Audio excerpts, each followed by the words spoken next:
ఓం నమో భగవతే వాసుదేవాయ. అందరి పరమాత్ముడైన శ్రీకృష్ణ భగవాను స్వామికి నా శతకోటి నమస్కారములు.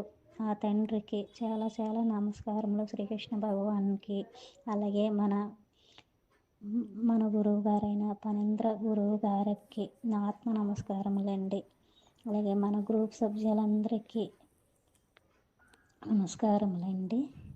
నాకు ఏమిటంటే ఈరోజు ముక్కోటి ఏకాదశి రోజున తెల్లవారుజామున నేను ఎప్పుడు మా ఇంట్లో విగ్రహం ఉందండి శ్రీకృష్ణ భగవానుని. నేను ఎప్పుడు పాదాలకి నమస్కారం చేసుకుంటాను ముట్టుకొని. నాకు కలలో నిద్రలో శ్రీకృష్ణ భగవానుడు నేను అలాగే ముట్టుకున్నాను. నాకు శ్రీకృష్ణుని స్పర్శ మెత్తగా అనిపించిందండి. ఆయన అదే ఒక మనిషి రూపంలో నేను ముట్టుకోగానే శరీరం అలా అనిపించిందండి. నాకు ఒక అనుభవం ఈరోజు ముక్కోటి వైకుంఠ ఏకాదశి రోజున నాకు చాలా ఆనందంగా ఉందండి. నేను గ్రూప్లో పెడుతున్నానండి.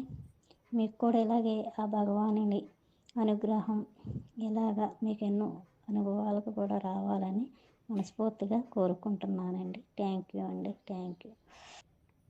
ఓం నమో భగవతే వాసుదేవాయ. నిజమైన విశ్వాసంతో కూడిన సంపూర్ణ భక్తి ఉన్నప్పుడు అలాంటి భక్తులకు ఆ పరమాత్మ ఇంటికే వచ్చి దర్శనం ఇచ్చే సందర్భాలు మనం చరిత్రలో ఎంతోమంది విషయంలో విన్నాము. అనేక మార్లు నాకు కూడా అలానే జరిగింది. ఇప్పుడు ఈ ఛానల్ ద్వారా అలాంటి విశ్వాసాన్ని, నమ్మకాన్ని భగవంతుడి మీద, గురువు మీద పెట్టుకొని పూర్తి విశ్వాసంతో, భక్తితో సాధనలు చేస్తున్న వారు కూడా అలానే జరుగుతుంది. ఒక ప్రత్యేకమైన విశేషం ఏంటంటే ఇప్పుడు మీరు విన్నారు, అంత గొప్ప పవిత్ర రోజైనటువంటి ముక్కోటి ఏకాదశికి బాగా అది కూడా తెల్లవారుజామున ధ్యానం చేస్తే మరలా ఇంటికే వచ్చి ఆయన యొక్క శరీర స్పర్శ ఎలా ఉంటుంది అనేది నిజతత్వంతో తెలియజేసినట్టుగా దర్శనం జరగటం చాలా గొప్ప విషయం.